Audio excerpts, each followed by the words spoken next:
Human life is an ideological flow, a movement from crudity to subtlety, a movement from being a physical incarnation to divine consciousness, to awareness of the unitary whole of being. All life is a part of an interwoven, interconnected existence. You are a part of this interwoven, interconnected existence. There is nothing outside of this.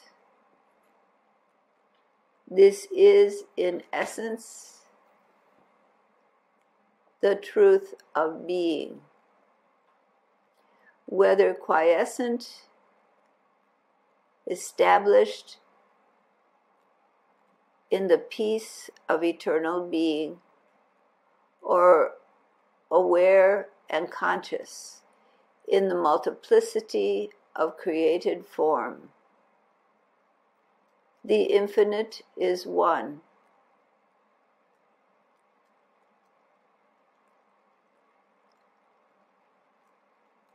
Eternal existence. Forms come and go. The form you have today in the future will not be. Forms are transient, but you, that which you truly are, is eternal. You are eternal. Infinite. That which appears in form is in its true nature eternal being.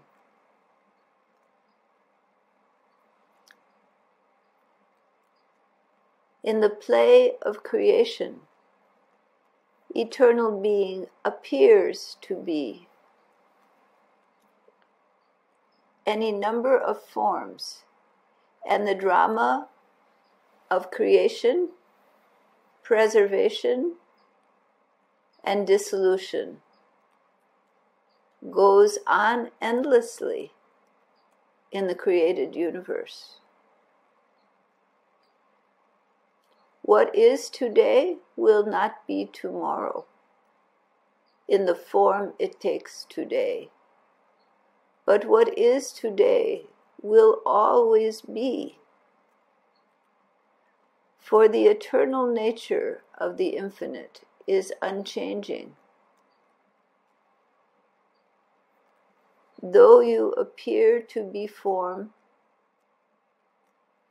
though you appear to be absorbed in the experience of your senses and your motor organs, in the movements of your body, the body itself is only consciousness appearing to be form, bound by the gunas.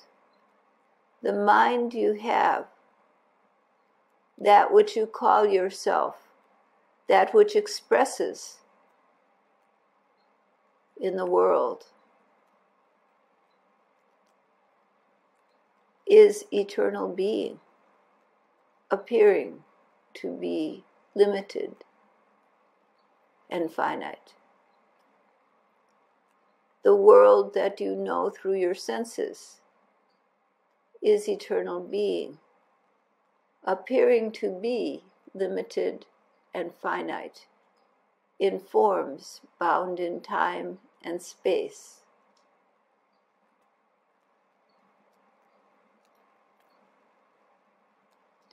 When you love, you become attached. So the conundrum of yoga is to resolve all attachment is one teaching. The other teaching is to love expansively, to grow in love. How do these two go together? For when you love, you become attached. When you love, you care about what happens to those you love.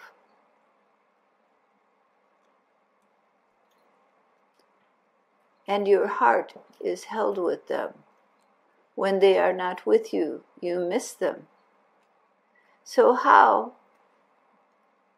can you have detachment and have the expansion of love?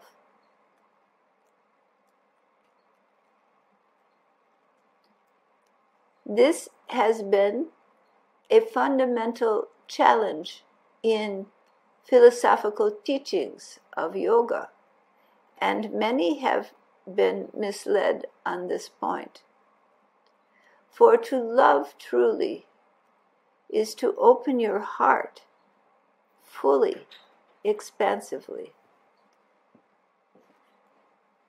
And when this is done, the natural tendency of the mind is to become attached to those things and beings that you love.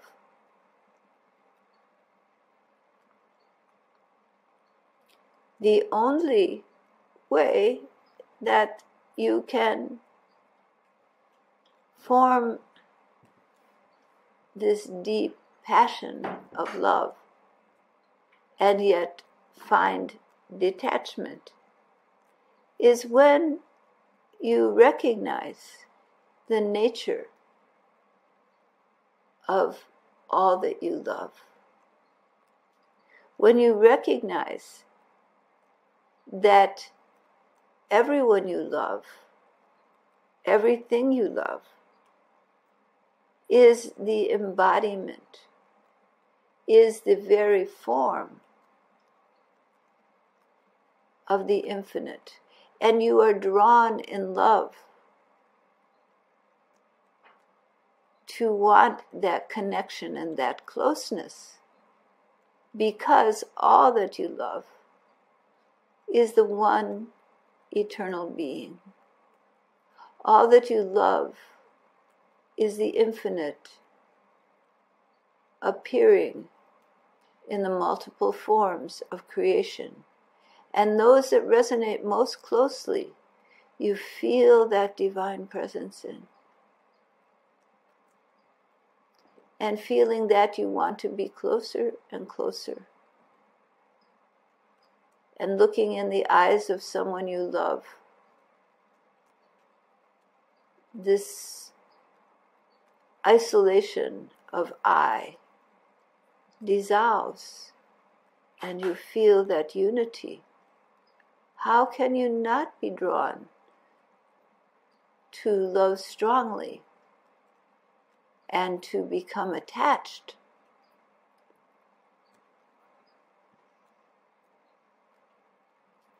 So it is only through the development of viveka, true discrimination, that vairagya, detachment, true detachment, can be achieved. Without viveka, vairagya is merely a cutting off of the heart from loving fully and deeply. But when there is viveka, true, deep discrimination, right understanding, then you perceive the nature of those you love. You perceive their divinity. You perceive them as eternal being, bound in appearance as form, and form meets form and loves. But eternal being is drawn to eternal being in the endless forms of creation. When this viveka is established, then you know the truth. You know the true nature of those you love. You can honor them in their true form, in their true nature as eternal being, as the manifestations of your beloved, of your heart.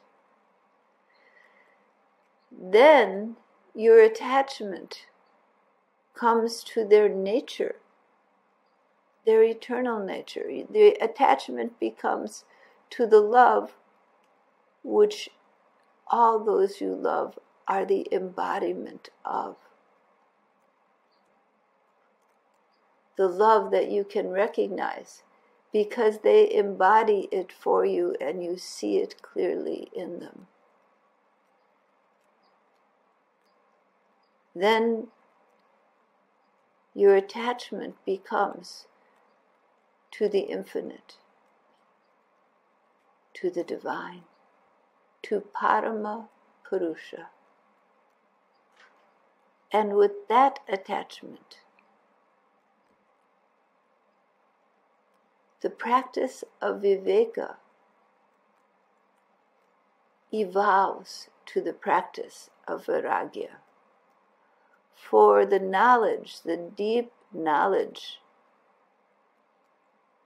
of the one eternal nature overrides the appearances through the senses of form. And you begin to truly see the divinity which is everywhere.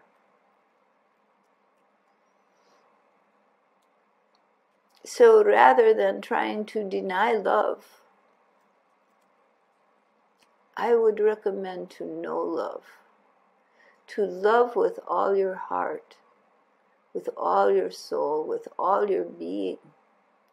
And to be as expansive as you can in love. Give your love. But cultivate at the same time wisdom,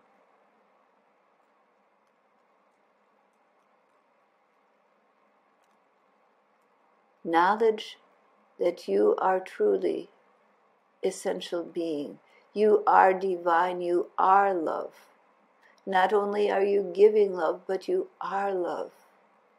And that which you love is love itself. Those you love are the embodiment of the Supreme Consciousness. They are the embodiment of Parama Purusha. They are the embodiment of divinity in form.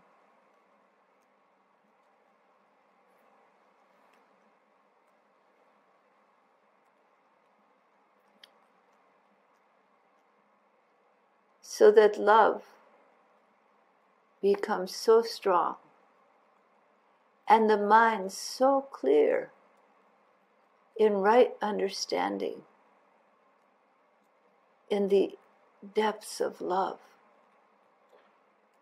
For love is a great teacher, and if you truly, truly immerse yourself in love, you will find that the duality dissolves.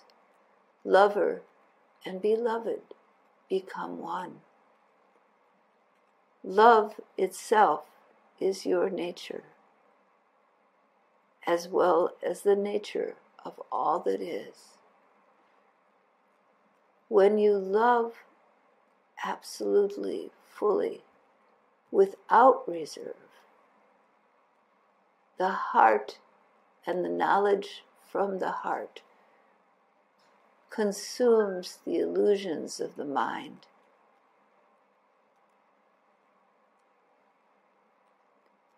And love dissolves form. truth abides. Viveka arises in the mind, and then true vairagya naturally occurs.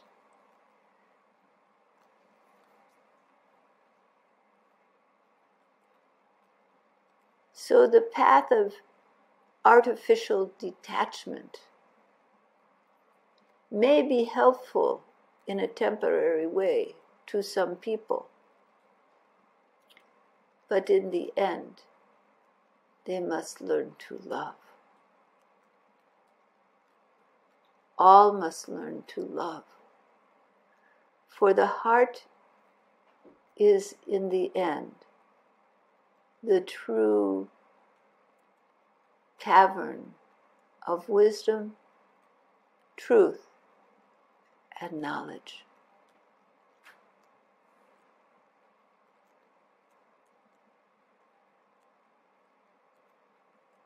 The light of the infinite flows from the heart of eternal being, from Hridaya, the eternal essence, appearing in countless forms.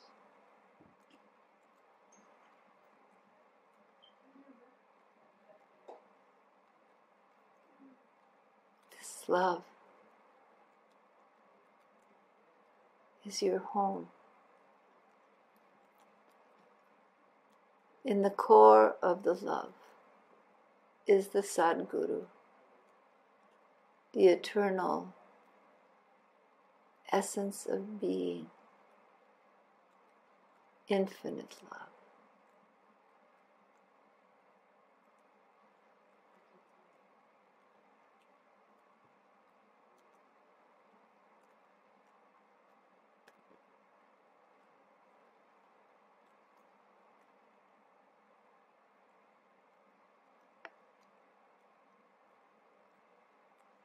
All right. Namaskar.